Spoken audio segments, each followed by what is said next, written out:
This episode is brought to you by Shopify. Do you have a point of sale system you can trust, or is it a real POS? You need Shopify for retail. From accepting payments to managing inventory, Shopify POS has everything you need to sell in person. Go to shopify.com/system, all lowercase, to take your retail business to the next level today. That's shopify.com/system.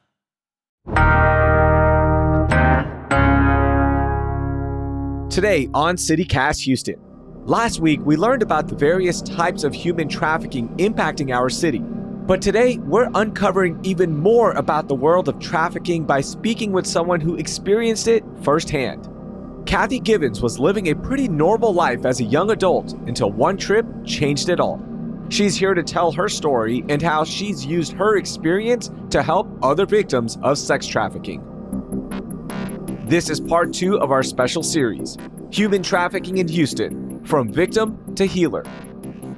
It's Thursday, May 23rd. I'm Raheel Ramzanali, and here's what Houston is talking about.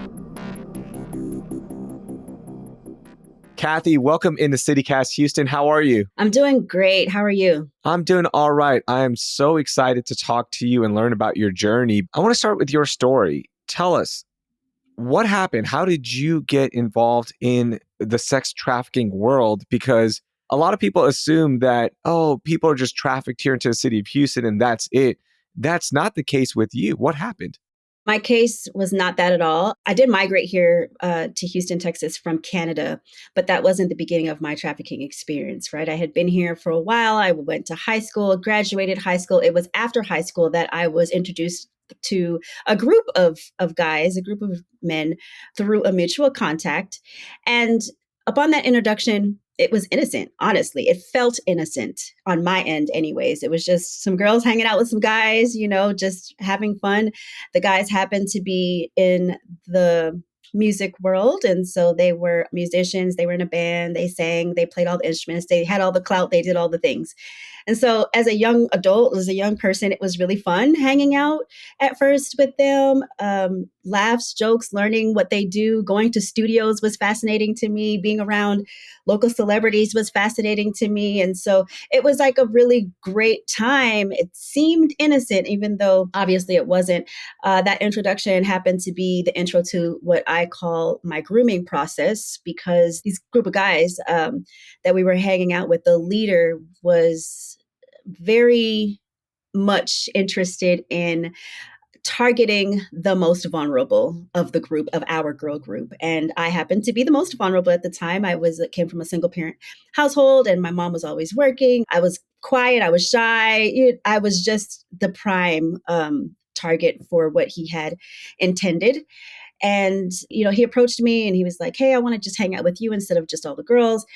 And of course, any young person, especially in my position, when you have amount of insecurities that you can barely identify, and this person's preying upon those insecurities and vulnerabilities, he asks you, "Hey, come hang out with just me. I want to give you my time." It's flattering. It sounds flattering. So of course, my answer was yes.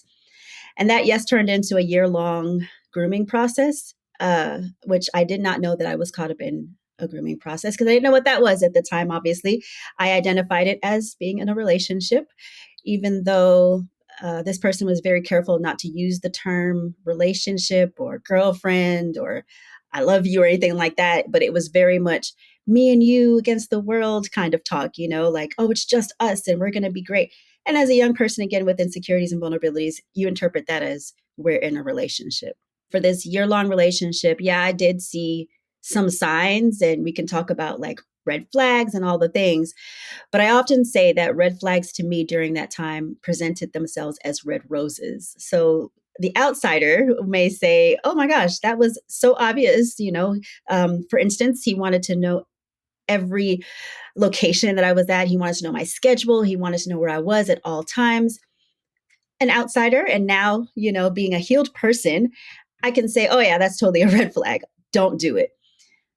But when you're in it, it was like, "Oh, he cares about me so much that he wants to know where I am at all times of the day," right? And so that's kind of how that happened for me. And at the end of that year, about a year and a half of grooming, he did propose a plan to build his business, his studio or his record label, and he wanted me to come work with him. And he said that he had the perfect opportunity. I didn't know anything about music or business at the time, but he packaged it so well. Like, I can't do this without you, and this is going to be the business venture that's going to set you and your family up for success, and you're going to be rich and all the things. And so the job, quote unquote, was to take place in Dallas, Texas. And it was supposed to be somewhat of like an admin position, where I was just helping him with his record label. So he came up with this big plan to lie to my support system. And they all thought I had this legit job. I was going away for training. And all the time, inside I had this voice that was telling me, hey, this doesn't feel good. But I said yes, and I went. It was the longest ride. If anyone's ever driven from Houston to Dallas, that's a short ride. But for me, it was a very long ride because I had all these thoughts in my head. I was just uncomfortable, and I didn't know why. Sure enough, when I got to Dallas, stepped out of the vehicle, walked into the hotel room. There were different faces there that weren't supposed to be there, different young women and men. And I kind of knew then that I had gotten into something that was pretty bad. And of course, he confirmed that by completely turning into what I call a monster. He became very violent and very, just all the things, right? And so he was no longer Mr. Charming. And that was how I got introduced to trafficking. So when you were going up to Dallas, you said you felt uncomfortable, and also he introduced himself to your support system. So people knew about him in your world as well, right? So like really ingrained himself. And yeah, when you're in that moment, I can totally see where you go, I can trust this person. I know him. My support system knows him. But what made you feel uncomfortable on that drive up? Yeah, and to clarify, he only knew certain people in my support system. He was grooming them as well. So he didn't know my mom. He knew that she'd be too suspicious. He didn't know my sister. He knew that she'd be too suspicious. But the people that were the weakest links, that's who he kind of groomed as well. I was uncomfortable because I didn't ride with him up there. He had someone drive me. And that was the first time he had done that. So I was like, why is this person driving me? And he was just like, oh, this is just my driver. I just want to make sure you get there safe. But it just didn't feel good. I remember walking into the studio, which I had been to many, many times before we left for Dallas. It felt strange. I describe it as walking into a room where everyone else knows the joke but you. That's how it felt when I walked in. So his friends and his people, they had a look on their face that just wasn't settling. And then coupled with, hey, you're riding with this person. I had seen this person around, but it was just weird that I had to ride with this person. And so all of that was just a mixture for discomfort, right? And I think that discomfort was definitely the flags just going off. So you get to the room, you see all these faces, and you know something is off. What happens next? It was immediate. There was no like training or orientation or anything like that. It was hey, I was given instructions. This is what you're going to do. He had another female there who, in the world of trafficking, it would be considered what we call a bottom, which is basically an individual that has been trafficked the longest and has more in the streets rank. So that person is usually responsible for training other individuals or looking over other individuals, managing other individuals. And she was the person that kind of managed me. So I was immediately given instructions on how to act, what to wear, what to say. There was no break. Like there was no easing into this. It was just, bam, this is what you're going to do. Because I guess in his mind, he had taken a whole year and a half to ease into it, right? Yeah. So he starts grooming you. Can you define grooming, by the way? Absolutely. The best way that I can kind of describe that is to break them down into some phases, which the phases don't look the same for everyone. So it's not linear. So I just want to put that disclaimer out. But for me, it looked like there were 6 steps. The first step was befriend. This is where someone presents themselves to be like, oh, you're a friend or you're a person. The second step is to intoxicate. And intoxicate doesn't always mean substance. Intoxicate can mean, for me, it was being intoxicated by the feeling of belonging and acceptance. And then the third step is alienation. This is where Now I'm fighting with my mom, which I was living with my mom when I met him, and then I moved out, right? Because there was so much friction all of a sudden between me and my mom, because he would be very divisive, plant these seeds of device. So that's alienation. Then there's isolation. This is where this person becomes my whole world. So now the friends that I was hanging out with, yeah, they're not getting my time anymore. Now he has all my time. And then number 5 is desensitize. This is where, my moral compass is now skewed. If he says the sky was green, I'm believing him at that point, because now he's gotten into my head and everything that he says is true, right? And then the 6th step is capitalize. And that's actually when he was like, okay, now we got to go. So those steps look very different for people, especially different kind of traffickers. Mine was considered a Romeo/CEO pimp. So if it's that kind of trafficker, that's kind of like how the steps would be. How long were you trafficked out? How long were you a victim? About a year. Wow. Yeah, about a year. I lost sense of time, and I didn't discover that I was out there for a year until reading my friend's diary when I got back. And she was journaling everything from the date that I left to the day that I returned. And I was, again, like, that was traumatizing to read, because I was like, I couldn't believe it. Felt like I was out there for 3 months. I didn't have a sense of time because it was just moving so quickly. So you were in Dallas the entire time? Yeah, there were certain trips back to Houston, supervised, obviously. And then, yeah, just with the brainwashing, it's easy to say, well, if you were able to come back to Houston, why didn't you just tell people? Why didn't you just run? It's not that simple, because the grooming process, it's really psychological abuse, honestly, So it's hard to just tell my mind and my brain that I'm safe when everything in my body is telling me that I'm not. In that year that you were in Dallas and coming back to Houston and involved in this world, did you have any communication with your family at all? Yeah, I did. It was always monitored, very short, letting them know that I was okay, So there wasn't like a missing persons report or anything. He was very smart about like, hey, you got to make sure you call your family, make sure you let them know that everything is okay, and sound jolly when you do it. I had children at the time, and a part of my support system, they were babysitting my children. And so he was even sending money to them, like letting them know, oh, she is making money. This is her like paycheck. This is good, Wow. So yeah, it was bad. I want to go back to your friend who was journaling you missing or you not being there. What made her want to journal that? Why was she doing that? She had her own trauma as well. Oh, yeah. And so she was terrified for me. Terrified. And she's always journaled everything. She's just good for that. But that specific time, we were caught up in some pretty deep stuff, and I got pulled away. And so she was terrified. The only way that she knew to kind of like fight back or keep track of me was to journal our interactions. So she was in Houston while you were in Dallas? Mm-hmm. Yes. And you would just communicate with her still, kind of letting her know what's happening? Yeah. She was the one that was watching my kids. Yeah, that's so heartbreaking to hear.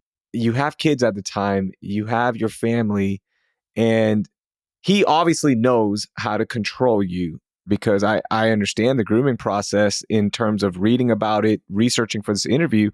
And a lot of victims say exactly what you just said, that I know something is off, and and my body is saying, I got to get out of here. But mentally, you just can't break it. How did you break it after all those months, after all those horrific events? What eventually led to you saying, I have to get out of here? Yeah, it wasn't me making the decision for myself. The trauma made the decision for me, honestly, because when we were able to get back to Houston for a specific trip, I started to get really activated just because I hadn't been in Houston for a while. But then when I started to see street signs and things that were familiar to me, my brain and my body just really started to react and get really activated, to the point where he was just like, I can't even deal with this right now. And so we were in a hotel room, and he allowed me to call my brother and my sister-in-law at the time to come pick me up, because he had 2 lives, right? He had multiple lives, but one of them was this dark place. But the other is where the business person, he can't go to jail. He's a father. He has like, what would his family think? And so I was causing too much attention at the time. And he had just gone through this with someone else. So he was just with me, just like exhausted. And so he allowed me to call my support system to come pick me up. Now that's an anomaly, because the reason why he allowed me to call my support system to pick me up for the night, it was very clear. You're just going to go get some rest, go away, go for a night and I'll pick you up in the morning. Those were the instructions. And the reason why he was able to say that, because he knew the trauma course attachment, how strong that was, that I would have gone. And so my brother and my sister-in-law came and picked me up. They didn't know what was wrong because I was pretty much mute. They just knew it wasn't a good look. They just knew I didn't look right. Something was happening. And they did take me home to my mother's house. Again, I was not speaking at all. And the plan was for him to come pick me up. And if that opportunity presented itself, I would have gotten in the car. What blocked it was my family. Because I looked the way I look and I was acting the way I was acting, not speaking, kind of not giving eye contact. They were just like, yeah, you're not going back with him. We don't know what the heck is wrong, but you're not going back with him. So they kind of blocked it. And I was angry. I was angry that they were blocking that, because the view of myself was not one that could go back to normal society. I hated myself. I was filthy. I was trash. And this is the only person that accepted me as such. And so I wanted to go back where I quote unquote belonged. That's how I felt internally, right? And that, the trauma course attachment or the trauma bond is real. I'm speechless. And the reason I'm speechless is, how do you even help somebody that's being trafficked? How do you know, like, what are the signs? And I want to get back to your story in a second, but how do you know, like, how do you help somebody out? So he was very careful not to come around my family, certain parts of my support system, like I mentioned. So like my family, he was around my chosen family a lot, but they were kind of passive. But my family, they would not have been as passive. And so he was careful not to come around certain people. He was careful not to say certain things around that. And one of the signs is that, like, if someone is not like embracing your entire support system transparently, like, this is me, that could be a sign, right? Some traffickers are very strategic in that they will do that. But if you notice that this person is changing behavior when they're around this person, meaning they're more quiet, more submissive, or acting way too jolly, like abnormally happy, some things like that, just the change in the behavior, going away without any explanation. I wasn't producing check stubs. I was paying cash, right? And it was just out of the norm for me just to disappear like that. So those were signs, subtle signs.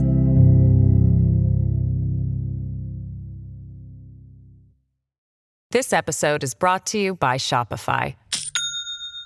Do you have a point of sale system you can trust, or is it a real POS? You need Shopify for retail. From accepting payments to managing inventory, Shopify POS has everything you need to sell in person. Go to shopify.com/system, all lowercase, to take your retail business to the next level today. That's shopify.com/system.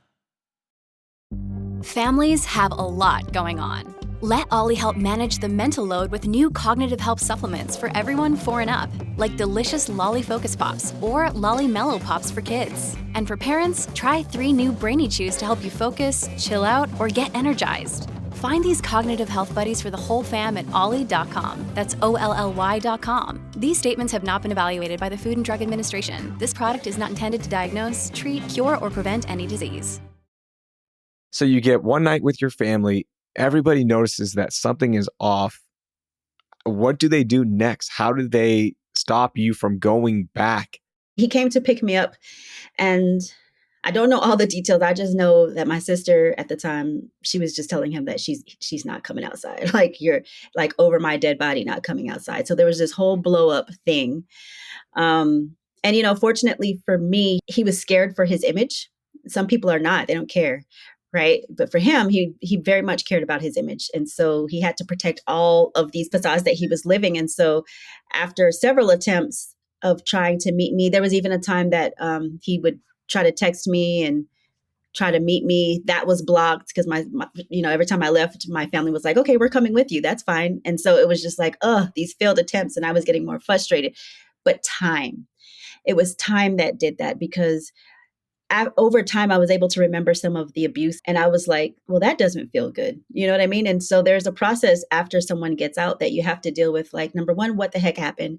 Number two, you have to get over the self-blame, right? Like, oh, I didn't really cause this. So it was years. All that to say, it was years before I was able to like fully be free from this. Were the authorities ever involved afterwards?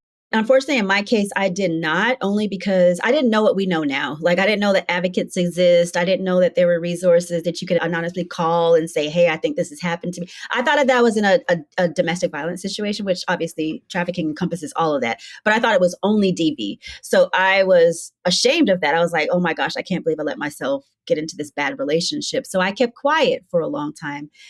It wasn't until I started like volunteering in the field that I learned, oh my gosh, the transactional piece of what was happening is absolutely trafficking. And by then it was just too long and too late, because what do you do when you get out of a bad relationship? Most women anyways, get out of a bad relationship. You destroy every evidence. You're like, you're cutting up pictures. You're like, I hate this person. I never want to see him again. And after a couple of years, I became that way, just very angry, and destroyed like all of the evidence, like all of the credible evidence. I have some stuff. So for me, no, authorities were not involved because it just took too long for me to understand what it is. That doesn't have to happen today because we have so many resources. Were there other victims while you were being trafficked? Did you meet anybody else that he was grooming and eventually brought into this world? Oh, 100%. And here's something that's hard to say, but a part of me surviving was I had to also become a groomer, right? I had to also go and recruit. We had nights where we were dropped off at strip clubs and it was like, your job is to come back with one person or else, you know? And so I also was involved in that. So there were several people, young people, older people, just all types of walks of life that I met out there. Some bonded with, some that I'd never seen again, some that I sent away intentionally because I just knew they were too young. So I was just like, this is like a baby. And so I would intentionally send them away and take the consequence. So there were several people, yeah.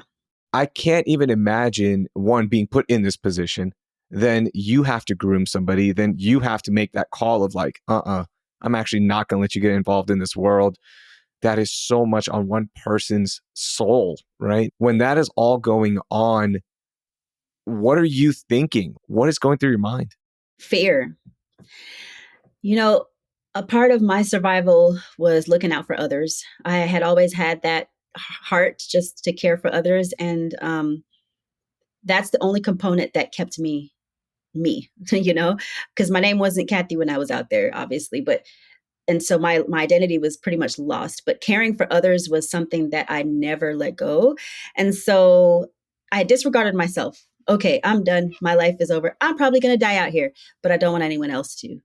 So fear for the others that were out there, just complete fear. And then for myself, just living in the moment to moment in survival, like, well, I hope I survive one more night. I hope I survive one more transaction. It was just the hope, right? It's weird to say, but I think the more people that I was able to like send away or like talk into leaving, the more hope I got, even though the consequences were absolutely, violent. I was hopeful because at least it's one more person that doesn't have to deal with this. We always see pictures of men, women, anybody when there are local busts, right? And you see stories about it being local principals, businessmen, whoever it may be, just everyday Joes, right? In your time while you're being trafficked, was that the case as well? Like the men that you were interacting with or females, were they just normal people? Who were these people?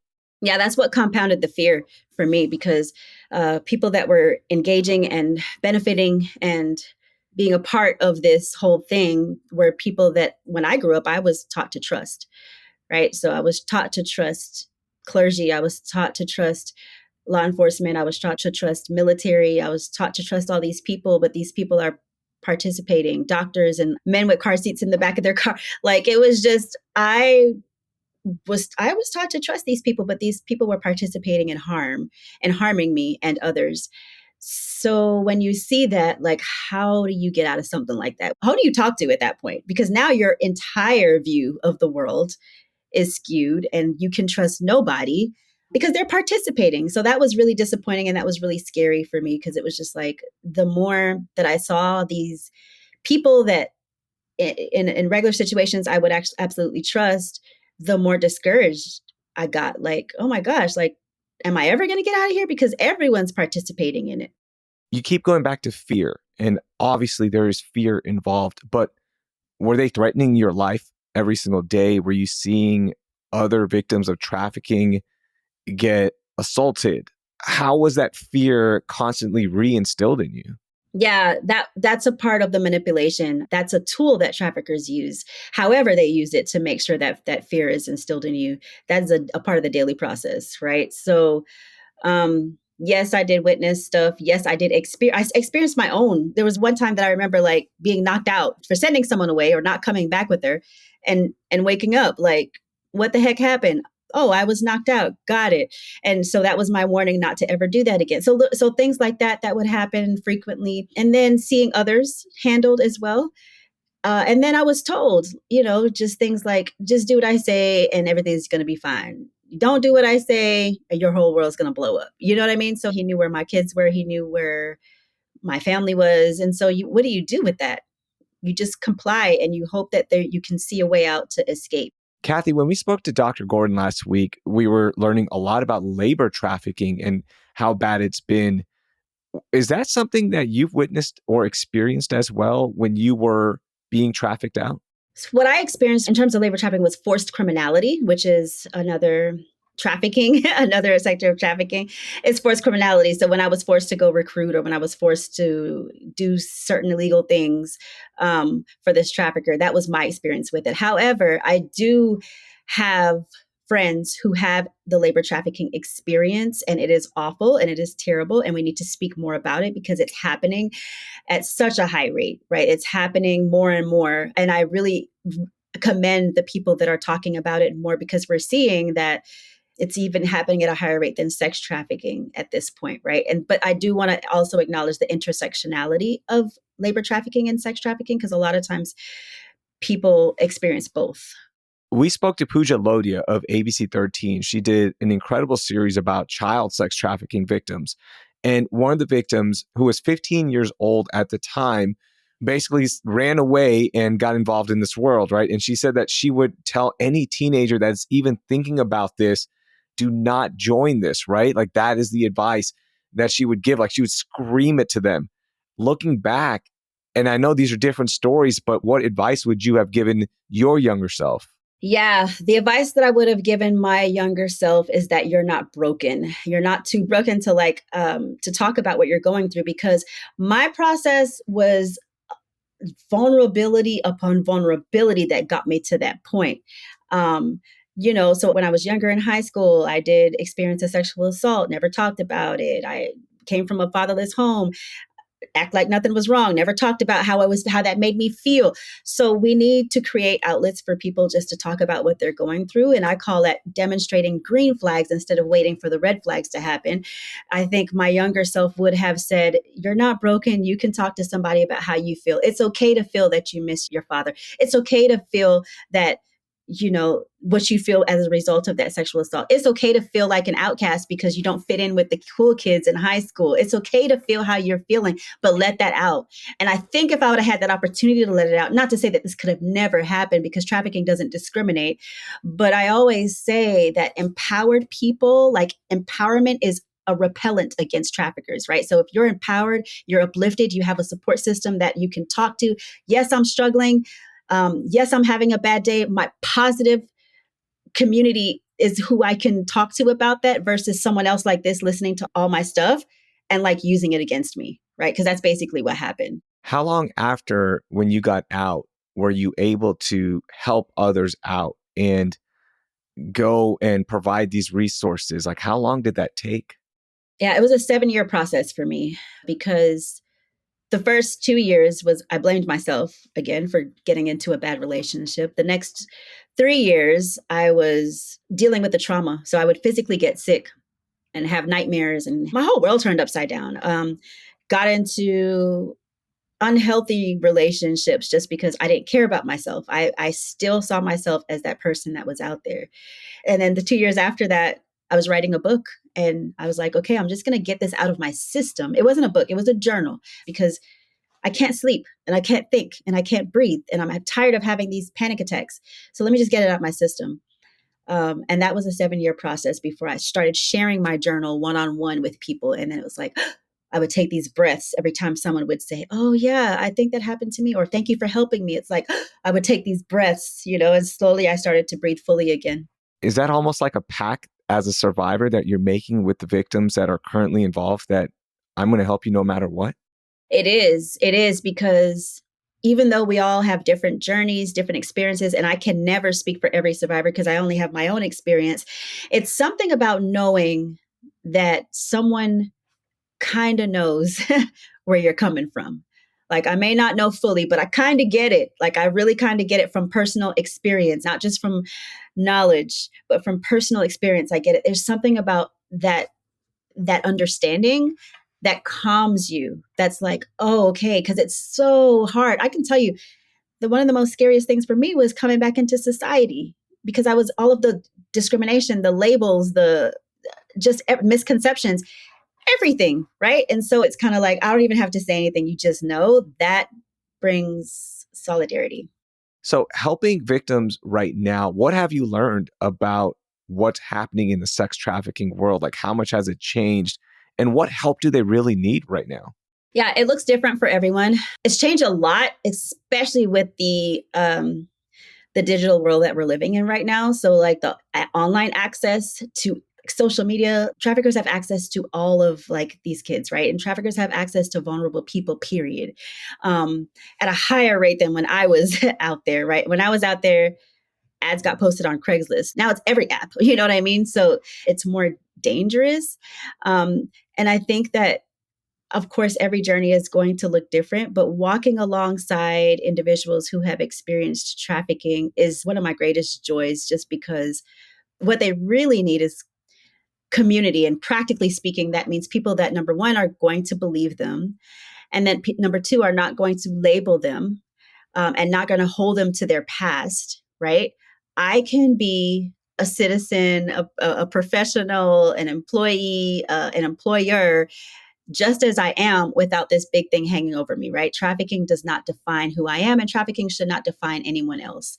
And so, practical resources, I always say, what did it take you to get here? Anyone listening, right? What did it take you to get to where you're at? You needed education, you needed mentorship, you needed access to resources like funding and all the things, right? So, practically speaking, I think everything that we would say we need as just a regular member of society, the same things apply to those who have experienced trafficking.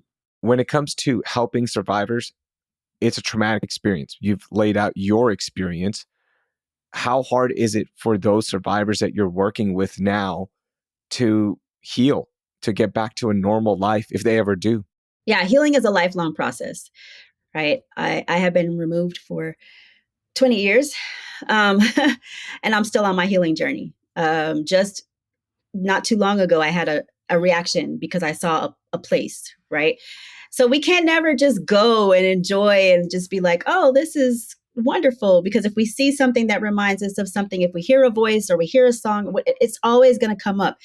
Um, so healing is a lifelong process, I would say, for everyone. And I think that requires a lot of grace and patience for the individuals in your life that have experienced trafficking. If somebody is listening right now and they feel like a family member, a friend, anybody, somebody in their community they know might be involved or might be a victim right now of human trafficking, sex trafficking, labor trafficking, what advice do you have for them? Like, how can they help that person out? Yeah, the first thing is be supportive. You never want to go on someone's face, shake them up and say, oh my gosh, you're being trafficked, because that's not going to make any sense. But you listen and you stay by their side and you be supportive. And then you also know the community as far as the resources around you. So understand the hotline number. Talk to the hotline number. You can talk to them anonymously. Know the landscape of the nonprofits that are in your area that you can reach out to and explain the situation, explain some of the things that you're seeing so that you can get guidance on how to help that person. And all of that, don't judge that person, right? If they're not seeing that, hey, there's a way out right now, or if they're not understanding that they could leave that situation, then you stay right there with them. Obviously, this is very different for minors. If it's a minor, then you get the cops involved immediately. But if it's a person that is not a minor, an older person, or young adult, you've just got to walk with them and do not give up on them. Keep introducing resources to them. safely, right? If you can get resources to them, the hotline number, you can slip that to them. Keep introducing those resources to them until they actually understand that, hey, I want to make this choice for myself to get out. As somebody who's working with victims, with survivors, do you think the city could do more? And where are we lacking right now when it comes to helping victims and also eliminating human trafficking, period, in the city? Yeah, though the city's done a wonderful job in the past, I can say that we can always do more. I still feel that as a whole, we're not educated. I feel like I see a lot of reports about Houston and the city of Houston being like the number one hub for trafficking or the fourth largest, because we're such a large city, this is the number one place for trafficking to happen. Because we're such a large city, we should be known as the city with solutions. Yes, trafficking does happen. Let's acknowledge that. It absolutely happens here. But we should be a city with solutions. And I think I have yet to see that just on a basic foundational education wise, right? Like just on educating the community on what trafficking is. So I would love to see more resources go towards that, go towards survivors and survivor leaders. And then I would love our schools to get more serious about educating our youth. Can you tell me more about 1211 Partners and other nonprofits or organizations that you've started and how you're helping out survivors? Yeah, 1211 Partners was founded in 2020 in response to the gap that we saw in the landscape locally for individuals that had experienced trafficking that had been out for a long time. When 2020 happened, it kind of like upended everything, right? And we saw that a lot of individuals were getting back into toxic lifestyles. And the question was, why? What's happening here? And the number one answer was the lack of community, the lack of people to walk with them, to mentor them, to coach them, to be there with them, to provide resources to them. And so 1211 was founded on that response. And we started a mentorship program to be able to walk alongside individuals and partner with individuals and provide some very basic resources and connect them to resources. And it was very, very, very, very successful. We have some amazing mentorship services coming to town now in Houston to continue that work. And that's going to be in partnership with the organizations that already exist here, right? There's some fantastic nonprofits in Houston. I can name a few, but then if I forget one, I'm going to feel bad. So there's some fantastic organizations. One thing I would say too is not to limit it to the sector. So there's a lot of poly-victimization that happens when individuals experience trafficking, which means, yes, trafficking is a crime that happened to me, but I also experienced sexual assault. I also experienced domestic violence. I also experienced robbery. I also experienced drug use, right? So there's all these intersections. And so when we think about stopping trafficking or combating trafficking holistically, we have to start thinking of a cross-collaborative approach and pull in other sectors that may be outside of human trafficking. For instance, media or whatever your world is, right? This is a way that we can partner, everyone come together, all sectors and disciplinaries coming together to combat it. Kathy, thank you so much for joining us. Thank you so much for being so open about your experience and sharing this. And I know it's an educational process for every listener. So the more we talk about it, as you mentioned, the more people know, we can maybe bring more awareness and maybe one day stop this. Absolutely. Thank you for having me. That was Kathy Givens. You can learn more about her with the link in our show notes. Hey, before we go, CityCast is doing our annual listener survey, and it would really help us out if you took it. So do me a favor and head to citycast.fm/survey and take this quick survey. It's only 7 minutes long. Now, if you took last year's survey, I want to thank you for that, but please take this one as well because we can't use last year's data. Plus, survey takers will also be eligible to win a $250 Visa gift card and CityCast Houston swag. Head to citycast.fm/survey to get started. That will do it for today. Thank you for listening, and I hope you learned something new.